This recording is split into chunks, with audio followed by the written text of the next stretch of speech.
Hi, this is Nick Harris. Welcome to Tokyo Alumni Podcast. This is episode 7. We have a graduate from ASIJ, class of 2006. He attended Boston University and majored in business administration with a focus on international business. Upon graduating BU, he went on to join the Peace Corps, where he served as a community economic development volunteer. During the Peace Corps, he and 2 other volunteers began working on ways to connect travelers with community tour operations in developing countries. That idea became Keteka, a website where travelers can find and book the most authentic tours and activities in Latin America with validated local guides. He currently resides in Santiago, Chile with his wife, Tammy. Welcome to the show, Jack. Thanks, Nick. It's good to be here. So, you're in Santiago, Chile right now. How is it right now upon recording this is what, June 10th today? I guess June 10th in both countries right now. Yep. What's going on in Chile? Yeah, so Chile, we're on actually kind of like a martial law style lockdown because of COVID. So, instead of just shelter in place the way that they've suggested it in the US, here actually you have to go, if you want to go shopping for groceries, for example, you have to go to the police website and download a permission to your phone, and you only get a 3-hour window to go grocery shopping, and they can check the permission on the street. So it's very, very strict, but I think it's what they need to do. This is currently the fourth consecutive week this time, and we had 2 weeks before, so this is the 6th week in the last 2 months or the last 2.5 months that we've been under lockdown like this. So a lot of time at home, but it's a weird world right now. Wow, yeah, you need police permission to go grocery shopping, huh? Yeah, it's super weird. Sometimes I kind of remember how strange that is, and I'm like, oh man, I can't believe it. But it's humans adjust quickly, and you just get kind of used to, like, okay, now I wear a mask and I get permission from the police to go to the grocery store. So with you today, I think the big topic is going to be the Peace Corps as well as your company Keteka. And I think we should just get right into it, where you go to BU, you focus on international business, and then you don't really go in the business world per se. You go into the Peace Corps world. So maybe if you could explain to whoever's watching, like, how does that whole process work? What drove you to join the Peace Corps, and what does it look like for someone graduating college who's perhaps considering that route? For sure, yeah. And I mean, this actually connects back to my time at ASIJ. So at ASIJ, I did Habitat for Humanity for 2 or 3 years. And my senior year, I was actually the chapter president there. And, we did 2 trips. So we went to Thailand and we went to Fiji and built houses. And obviously, we raised money for those trips with different fundraising activities during the year. And during those trips, I realized that I really liked, I appreciated the idea, of course, of donating to things, but it always just sort of felt like you just throw something off into the void and you're not sure exactly what happens to it. So when we went there and actually interacted with the communities and built the houses with our own hands, I really enjoyed that. So then that planted the seed to be like, oh, maybe I want to do international development work. But so anyway, I went into BU. I actually started out majoring in hotel management. I did an internship one summer at a hotel, and I was like, this is fine, but this is not what I want to do as a career. So I switched over to the business school within BU, and still minored in hospitality. But I just basically realized a business degree is more generally applicable. I could still go into hospitality later if I wanted, or I could do something else. And then, come senior year, I was applying for, jobs after graduation, and it was narrowed down between a sales job for the San Antonio Spurs basketball team and doing the Peace Corps, right? So I had these 2 sort of like pulling drives in different directions. A lot of people in the business school at BU go to New York finance. They go to Goldman Sachs in New York City from Boston, or any of those different firms. And so I was kind of pulled in that direction, more corporate. And then I was pulled in the other direction of international development. And I was actually on the Spurs called me. And we had multiple rounds of interviews already. And they said, we want to fly you to San Antonio for one more interview. And right in that moment, I said, actually, I think it was something about them moving the process forward that made me realize that I didn't want to do that. And so on that call to that lady that called me, I said, actually, thank you so much for the opportunity, but I'm going to join the Peace Corps. And she was like, oh, that's great. But you weren't a fan or anything, right? Prior, it was like, I respected the organization, because this is right in the middle for them of their dynasty, with Tim Duncan and Manu Ginobili and Tony Parker. So they were this team that was just consistently winning. And like, as a sports fan at the time, I just recognized, it's hard to build an organization like that just consistently is competitive. And I liked Tim Duncan as a player. So I had some like vague positive feelings about the, the Spurs. But yeah, it was more, I recognize that there's like the basketball team and there's a fan and then there's sort of like the machine behind it. And I was kind of interested in like sports management or getting into the business side of the sports world, or I thought I was. And then I think on that call, what I was thinking is, okay, in a couple of years or 5 years, when I look back, do I want to be able to say that, I did something like the Peace Corps, or that I sold X number of tickets to basketball games? And yeah, in that moment, I was just like, yeah, that feels a little hollow, just say like, I sold this many tickets in the last 5 years. Like, who cares, So you have this decisive moment where you decide to join the Peace Corps, and what's the step from there? I mean, do they give you options of where you can go, or did you say you wanted to go to these 3-4 countries? What does that process look like? Yeah, it's a good question. So that process changed a lot right after I finished the Peace Corps. Now you can go on their website, you can look at the places where they operate and the types of jobs, the type of work that you could do in those countries, and the timing. So you could, for example, say like, okay, I want to go to West Africa and work on, agricultural projects starting around January, February. And you can narrow it down that way and apply specifically for that. That's what you can do now. When I applied, you just applied to the Peace Corps, general application, and they just assigned you somewhere, anywhere in the world. So you could That's express, fascinating.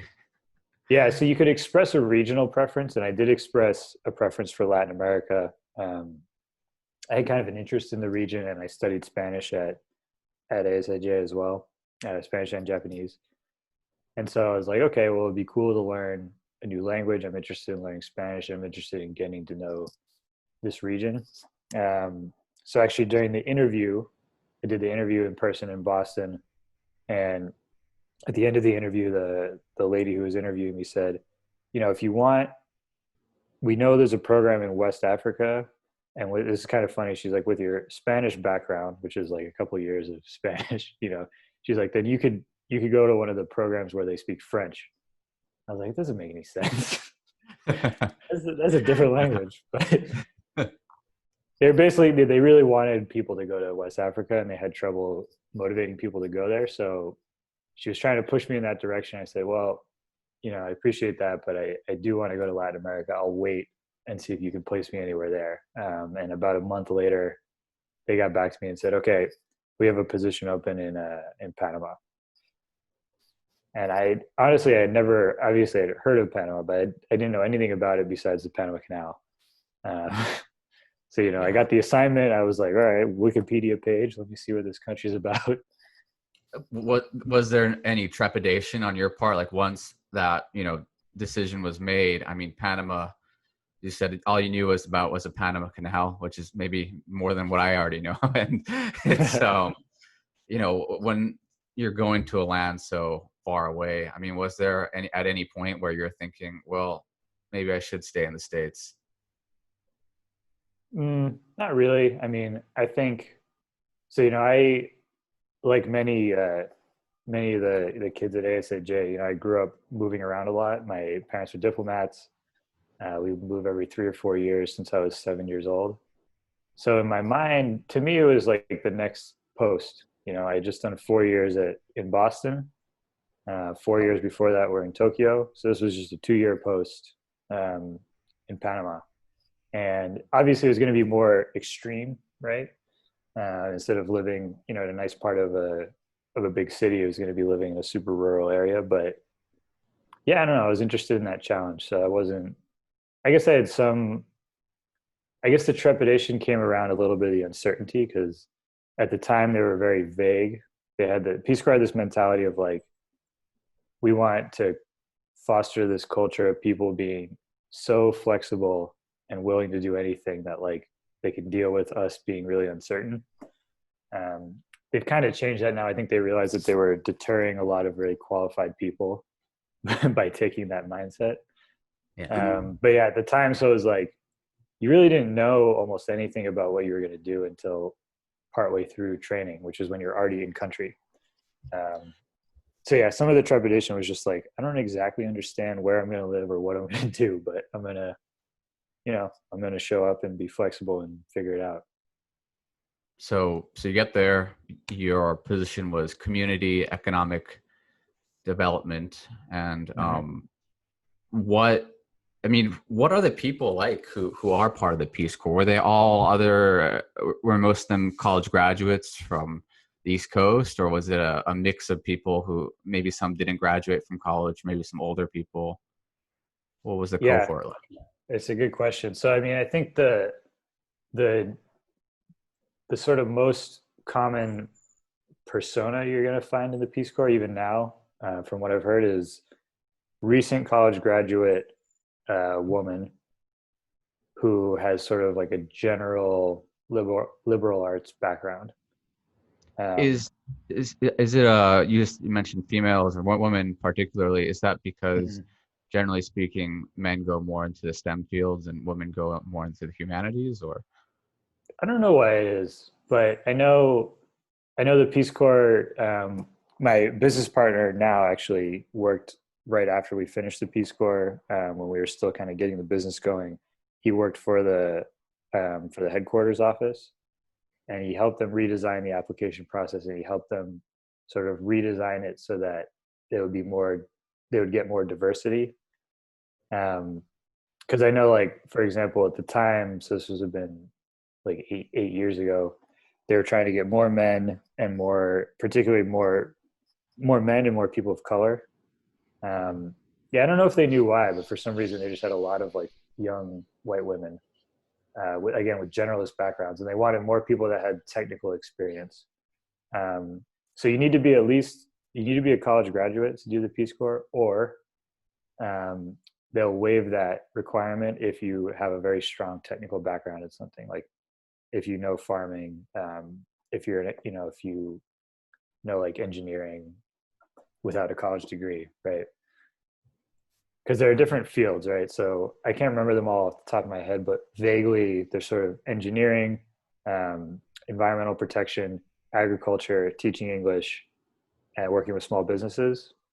I think I'm forgetting one, but that's, so you can get an idea of the kind of breakdown of type of work that you do. So in Panama, to fully answer your question about what the people were like that I was with, basically my cohort came in two groups. There were the engineers, and there were the people in my group who had more of a business or a teaching background. And I think generally the engineers were more like, I would call them like kind of hippie engineers. They're very like idealistic types.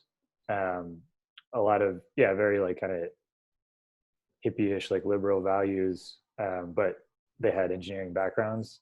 And my group was more like, I guess, a lot of people like me that were interested in the business world, but also, we're kind of balancing that idealist lean. And That's so really interesting. yeah, so you had people that were like come from big banks and from consulting firms and stuff that I think just wanted to do something that felt more fulfilling.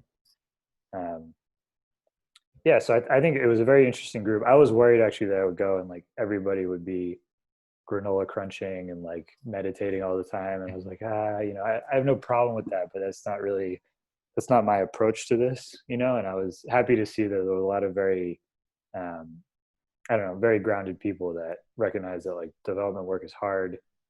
We're not going to come here and just like save the world. We're just going to come here and do what we can.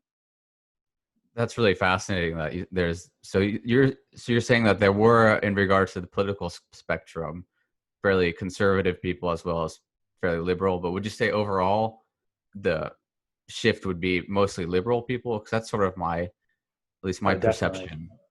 I think it's more like, I would have been surprised if there was one Republican in that group, I guess I mean like, within the spectrum of liberals, there were like more moderates. And then I thought it would be all, just super hippie types. And it was a spectrum. There were some people like that. There were some people who were very kind of down the middle. Okay, that makes a lot more sense to me. I can't really imagine very Yeah. I conservative think people go into actually those there are two that I can think of now that I think about it. Because the Peace Corps does actually also attract people who are like Christian conservative. I should say Christian, just more generally, but then that can include people that are kind of Christian conservative because it aligns well with a lot of the values of Christianity. Um, so we had a couple of people in our group that, yeah, they were from the South. They were more conservative, and they were motivated by doing like good work for God. Although both actually by the end ended up, I would say, converting to to being very liberal.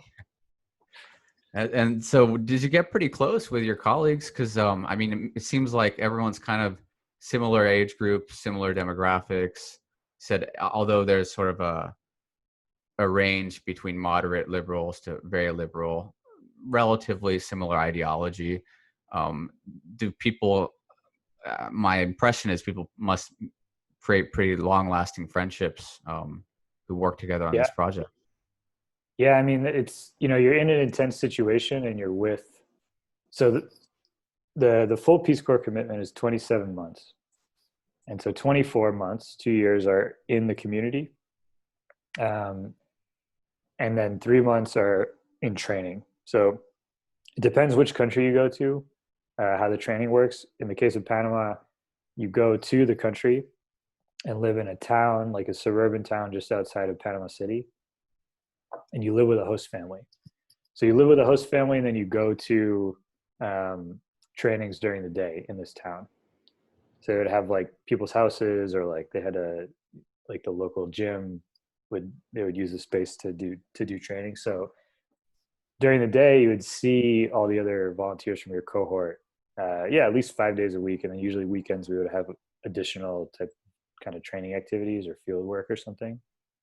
And if not, with the free time, generally, either you spend it with your host family or you spend it with the people in your training group. So we got pretty tight. That's like 3 very intense months of us all living in the same place.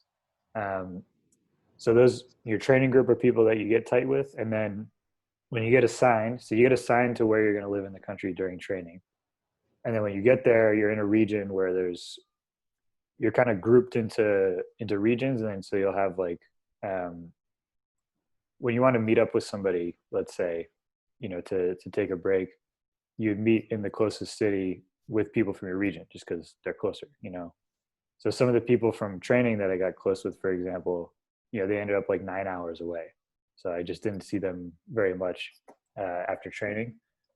So you get really close also with the people in your region. That's interesting. So when you start working there, you said it's a 27-month stint. Mm-hmm. What were some of the greatest challenges being part of this, project, as well as, what were the main things you felt like you gained by being part of the Peace Corps?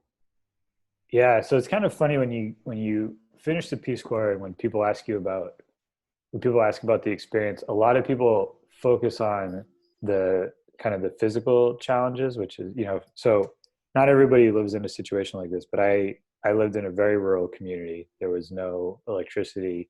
There was no central plumbing, right? So everybody had latrines.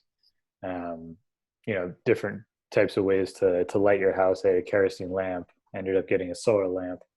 And I was right at the edge of the jungle, so there's bugs, there's tarantulas, there's snakes, there's all this stuff. Like, that makes for good stories. And I definitely, those are fun to tell, and that's what I'll focus on generally when people ask about the challenges of the Peace Corps. But the truth is that that's stuff you get used to in like 1 or 2 months. You just adapt, you figure it out. The thing that's challenging is, people that join the Peace Corps generally pretty idealistic. They want to make a difference. But the work is really hard and the progress normally is very slow. So what challenges most people the most in the Peace Corps is that you don't feel useful. And so you'll go through periods, and I think for most people there's waves, right? So you go there's like this period where you're just adjusting, and maybe you're learning the language and you're learning the lay of the town.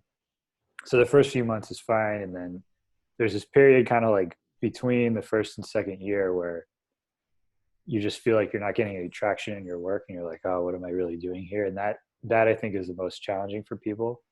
So when you were there, there's obviously the part of the work, but apart from, the work and business, do you feel like they're outside of work?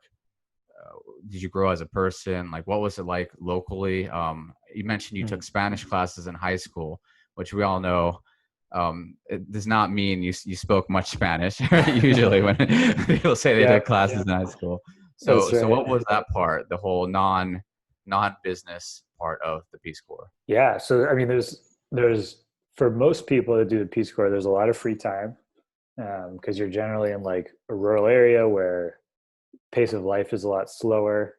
Especially the place like where I lived, it's not like people get up, at 7 and go to work at 9 and go home at 6 type of thing. Like, most people had a mixed lifestyle where they do some of their time is subsistence farming, some of their time is working on their small business, and then some of their time is doing whatever else, right? Maybe it's helping somebody else on their farm, or not doing anything, or so it's a very different pace of life. And when you're coming from, most people coming from cities in the US, that can be an adjustment. So one thing that you definitely want to do is, like, early on, figure out how you're going to use that free time, right? So maybe if you can get into like a work schedule, at least weekly. I would try to have a weekly work schedule, if not one that was very strict daily.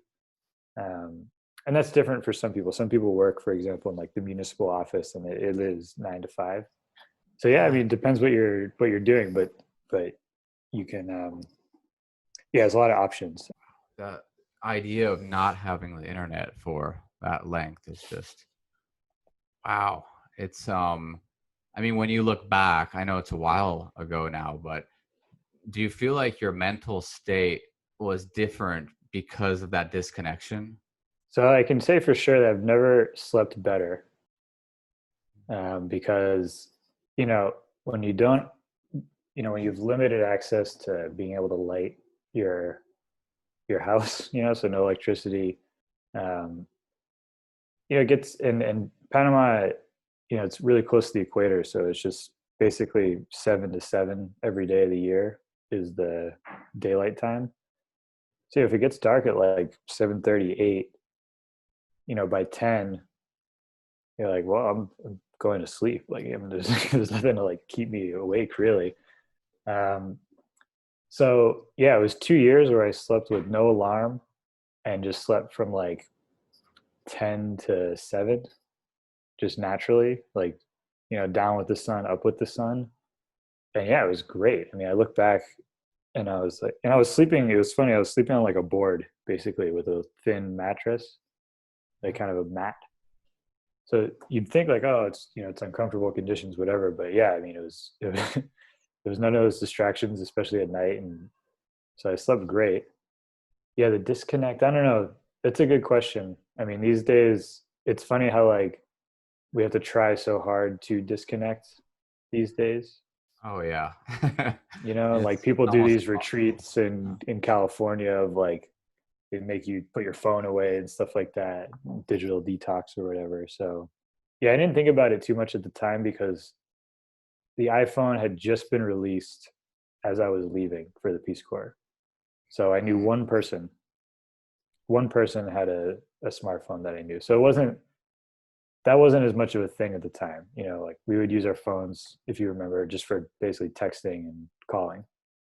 I vaguely recall, yeah, those days.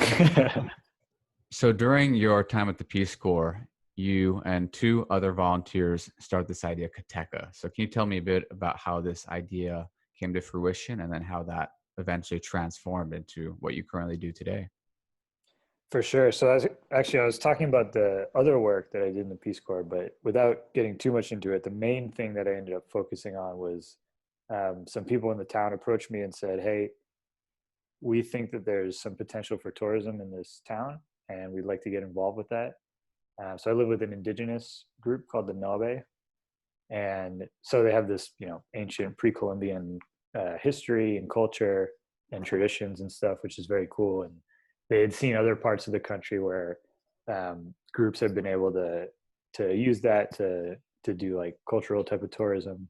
And also, you know, we lived kind of in the middle of nowhere. It was a beautiful area, mountainous, jungle, essentially. So we put together this kind of day package where you could go hike to a waterfall, then have a traditional Nobe meal, and then experience three different kind of cultural things that they had. So one of their sports, um, and some artisan stuff that they do. Um, so anyway, we put that together, started getting some tourists. Um, you know, I was helping them. Basically, you know, they had most of the core of the ideas, and I was just helping them like connect all the pieces. You know, like okay, they came up with what they wanted to sell, and I was like, okay, well, how are we going to do it? We got to go to like the hostels that are in the nearest city and put out flyers, and so you know, just trying to kind of connect them with the just facilitate what they were doing. And there were two other of my friends from training, Kyle and Adam, that were also coincidentally working on tourism related projects. And so we would see each other every few months and we would be updating each other like, oh, hey, you know, what are you working on? Oh, tourism. So then we started comparing our tourism projects and figuring out what was working and kind of giving each other advice or feedback. And then one day, one of these times it was a year in to the Peace Corps. And so just about after a year in, some people start to put out feelers for what they're going to do after the Peace Corps, you know, to have like a smooth transition to the next job. And Kyle was asking me what I was going to do. And I said, you know, I don't know. But after this experience in the community, building something from zero, you know, essentially building a small business with the people in the town, I said, you know, I really liked that process. I always had imagined myself before that just working in like a big company or working for a development agency. So anyway, so I was talking to Kyle and he said, you know, what are you going to do? I said, I don't know, but I'd like to maybe get involved with a startup that's like has this kind of a social focus. And he said, oh, okay, you know, what type of startup? I said, oh, I don't know. I don't have any ideas, but I would just join Yeah. somebody else's. Um, and then a few months later, he called me when I was in the community and he said, hey, I have an idea. And he pitched me the initial version of Keteka, which was basically one of the feedbacks that all three of us, me and Kyle and Adam, had all been getting during our tourism projects was, um, you know, the community would have an amazing experience that they created, and the travelers that did come really enjoyed it, but there wasn't a clear way that they connected, right? And especially at that time, you know, we were doing a lot of work to like make sure that people like that these two groups found each other, the travelers and the community tourism projects. So okay, there's got to be a better way that's more, you know, automated or more evergreen that doesn't require just one person like constantly pushing it. Um, so that was Kyle's thought is like, okay, we're going to build a website that connects travelers with off the beaten path experiences. And yeah, he asked me, he's like, okay, do you want to get involved? And I said yes. And he had recruited Adam because Adam had experience building websites. He recruited me because both of those guys have ADD and have a lot of good vision, but can't stay focused on anything. So he was like, look, man, we got 2 ADD people. We need somebody that can like take the ideas that we throw out and just make sure that they actually happen. So that's what he called me that was basically the role that he called me in for. And so we built the initial version of the website. So again, we were living, without consistent internet access. So every 2 weeks when we would go to the city, we would all just we were in different cities, but we would align, the timing and then just try to work on the website. So we created a very like crappy WordPress website, that was much more bloggish than anything, but we were trying to amass information about community tourism projects. And so we started putting out the word to the Peace Corps network all over the world. So at the time, I think there were 8,000 volunteers in 65 countries. And so we put out the word and we started getting submissions from everywhere, from all over Latin America, from Senegal, from Vietnam. And we were like, wow, this is really cool. There's a lot of supply that is having the trouble of connecting to the demand. So by the end of our Peace Corps services, we had a website up with some information about community tourism projects in a bunch of countries. And we were finishing up our services. We got back to the States. We all started working on just whatever we could do to make money. But we kind of wanted to transition that into working full-time on Keteka. So Keteka, by the way, I mentioned that I live with the indigenous Nobe. That's a Nobe word that means to get close to. It's got to catch it like the tongue to Keteka, right? Keteka. Yeah, it ended up being good branding. I think initially I remember we were sitting in a cafe in a city and we were trying to come up with a name, and a lot of it was just driven by what URL was available. So we had it. Yeah. I still remember. I can picture it. We had this whole list of like potential names, and we were just punching them into GoDaddy and seeing which URLs were available. So this supply and demand, I guess a question I would have about the demand is, you mentioned off beaten path, and the areas you've mentioned seem very sort of remote from any major city. Were the earlier people who visited these areas, is there a specific demographic? Because I feel like it would be mostly young people or people who have the money and the time to maybe get to certain areas. So how did you, when you were coming up with these business ideas of, how the supply could meet the demand, did you specifically strategize in regards to the type of person that you were looking for in regards to sort of disseminating this information out? In the very beginning, we didn't have what I would now call, marketing, like a customer persona. But basically we had just seen that there were people interested, because we had promoted it locally, managed to get some travelers to go check it out. And I think, initially we weren't sure if it was going to be like, okay, is this just going to be some kind of travel guide that provides information and we're very hands off about it? Or is this connected with like basically at first, I think we wanted it to be a business, but we weren't sure if it was just going to end up being something that we essentially gave to Peace Corps volunteers to keep populating with information. But then we started looking into the market, in terms of market research and looking at other companies. And we realized that actually, honestly, just out of luck and coincidence for us, is we're hitting this beginning of this wave where more authentic, that's the word that was used a lot, is like more authentic travel was becoming more popular, right? So I think, so this is 2013 or 2012. So I think people reached this point where they started to get tired of like 50 people on a bus, like mass tourism types of experiences.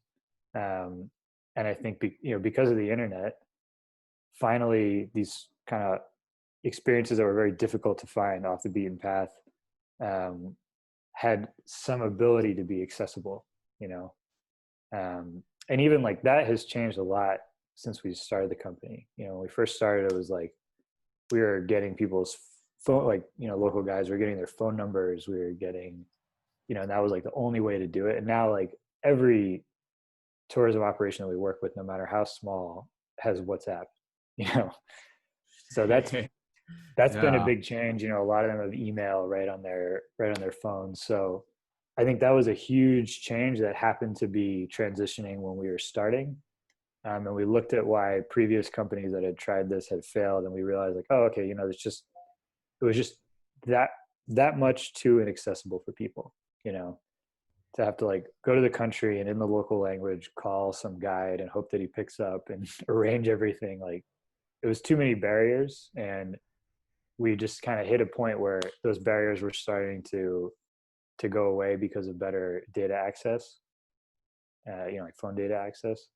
And yeah, and then I think there was this thirst to get away from mass tourism, you know, and have smaller, more memorable, like local experiences. Yeah, because when it comes to travel, I mean, obviously, right now is a different era. At least, hopefully, Yeah. over the way. But yeah, with the it seems like everywhere, Iceland, New Zealand have shown enormous rise in tourism, and essentially, I've been reading about it and how it's just got so crowded.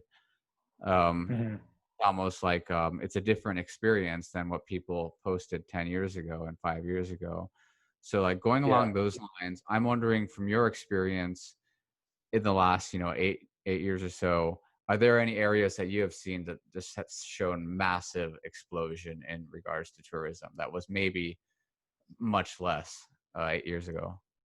Yeah. I mean, I can name some destinations in particular, but I could also just talk about the general trend. Um, you know, I think before, people that would go out pursue these types of like off the beaten path or more like local experiences were very either, and you actually kind of nailed it. There were either younger like backpacker types that were on a long trip and had a lot of time to find this type of thing, or it was people who maybe they used to be like that in their when they were younger. Now they're older, they have more money, and they're like making a big effort to try to find those experiences. Um, but then I think there was a shift, whereas this type of stuff became more easy to access. We found this middle ground where there's people who they so for example, they would go to Panama. Everybody that goes to Panama wants to see the Panama Canal. Okay, that's fine. It's a mass tourism site, but it is worth seeing. You know, it's one of the engineering wonders of the world. um, so what we started realizing is people wanted to do that. They wanted to do sort of the classic things in the destination, and then they wanted to supplement that with something that was very unusual. You know, like I want to go to this indigenous community and do this local tour, right? um, and there was this element of like that's going to be the sort of memorable thing that I talk about when I get home, right? So that idea of adding that to your trip kind of like blew up in the last few years, and that we've seen firsthand has become very, very popular. um, and then we also got lucky. We came down to Chile for there was a government accelerator program that included some grant money. Um, so we came down, and that's when we sort of officially launched the business in 2014. That's fascinating, from going to a time where you had internet just once every 2 weeks and you're just floating ideas and going to GoDaddy to figure out, URLs you can buy, and for it to just become this, basically, as you said, full-time project. And Yeah. when it became this full-time project, what would you say are the ups and downs of being a business owner? Yeah. I mean, so there's a lot of, yeah, there's a lot of both. It's a very extreme lifestyle, I would say, compared to, well, you know, compared to just going and working for a company. It's definitely a very extreme lifestyle, professionally, because so the benefit side, um, you're in charge, you and your partners. You know, if you want to do something, you do it. You don't have to get permission. You know, you don't have to like wait for any kind of bureaucracy. You just, you want to make decisions, you do them quickly, and that can be really fun. Something that I love about it is it's just constantly problem solving and tons and tons of critical thinking, because so much of what you're doing, you're learning as you go. But yeah, so then transitioning into the negative things, but when it does badly, you feel really bad. So that's the kind of yin yang of that. It's, people have this idea of like, oh, well, you're the boss, so you can do whatever you want with your time. Technically, yes, but also, if you're just a few people running the business, nothing happens unless you're working. So especially in the early days, you end up working a ton. I've actually been joking recently that, because travel is down so much with COVID, I've had weekends off consistently for the first time in 6 years. It's not like I was working every single weekend, but it was pretty common to be working a few hours on a Saturday, or working both days or whatever. And I think especially the early days before you can create a system that works by itself, you work long hours. You have it's really hard to take vacation because you don't have somebody generally on the team like you would at a company where you're just like, all right, Jerry, you take care of my work for a week, right? It's Yeah, just if yeah, you're on all the time, or if something comes up, then your business partner is going to contact you during vacation. You're going to contact them when they're on vacation, right? So yeah, it's very just it's always on your mind. You're always working on it in some way, even if it's sort of just thinking about it, right? you mentioned your two business partners. How was it and how is it going into business with friends? Yeah, I mean, you got to do that really carefully. So these were interesting friend relationships because they were kind of new friend relationships that were made in a professional setting, and I think that helped. I'd only know these guys for a year, and most of the time when we've been together was we're working on projects for the Peace Corps together. So I think if you have a long-standing existing friendship, you got to be really careful. I think basically a lot of people compare it to a marriage or a romantic relationship. Obviously, there's not the romantic element, but there's the element of you're doing so many things together constantly that it's just inevitable that there's going to be friction. So I think you actually apply good relationship management just to the extreme to a business partner relationship. You've got to find a way to communicate well. I've been very lucky that so actually a couple of years after we started, Adam, the third business partner, he got kind of sick and he dropped out.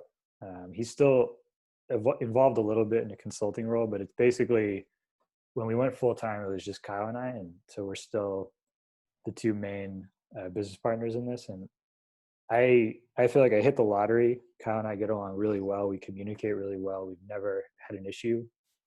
But I have known so many startups that fell apart because the founders got into a fight or they just couldn't agree on what to do. So yeah, I mean, you have to work on the dynamic. Our dynamic works, and I'm lucky for that. Actually, another ASIJ alumni, Shawn Seevers, he has his own company, or at least he did the last time I talked to him.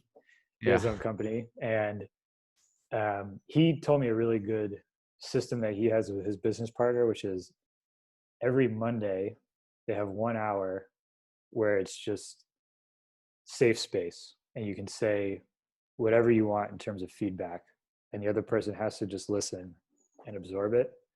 And he said that when they do that, it just any tension that you had or anything that you were disagreeing with or that you're upset about, they express it, they take it, they talk it through, and then they move forward. And he said that works for them super well. So yeah, as we wrap up this conversation, I like at the end to sort of just pass the ball over to the guest and see, what's to come, what's coming up in the life of Jack Fischl and Keteka. So yeah, tell us what's to come. Sure. So For Keteka, I mean, obviously we're in tourism and it's COVID, so it's a weird time. But fortunately for us, before all this started, we had been working on a software that tour operators can use to manage their businesses. So we just sort of shifted focus from a lot of the marketing and sales to working on that software. And yeah, I think for now we're going to focus on product and then see how things go over the next few months with COVID, in terms of like, nobody really knows. There's a lot of guesses, but nobody knows, how it's going to come back. So we're trying to stay lean and flexible and just be ready for the changes. And then personal life. So this is, I've basically been on and off in Latin America 8 of the last 10 years. And it's looking like I'm in my wife is from Argentina, and we're in the process of getting a green card and actually moving back to the States. So I'll be living, I think, next year in the States for the first time in a long time. To be determined which city or which area. But yeah, I think that's kind of the biggest personal life adventure coming up after this. Interesting. So thank you for coming to this episode 7, sharing with us your experience with the Peace Corps, how the whole system works, this emergence of Keteka, and just basically that living in rural parts of Panama lets you sleep a lot, lets you write a lot, and that we just missed the iPhone. Our generation was kind of lucky or unlucky. I don't know. It depends on who you ask. On that note, Sure. yeah, again, thanks a lot for coming. And I hope your move back to the States works well. And I hope also COVID for all of us is going to get resolved. But hopefully you'll be able to get your groceries without having to contact the police in the very near future. Yeah, it's funny, the basic privileges that you come to miss when they're taken away. But yeah, thanks for having me. This was fun. And if for anybody listening, if you want to reach out, and if you want to know anything more about the Peace Corps or about what it's like to start your own business, I'm happy to chat. Yeah. Thank you for offering that to any of the viewers, Jack. And yeah, I'll see you around. Who knows where? East Coast, maybe South Korea, Yeah, maybe man, Chile. could be anywhere. That's the cool thing about the ASIJ network. Definitely. So see you around. All right, bye.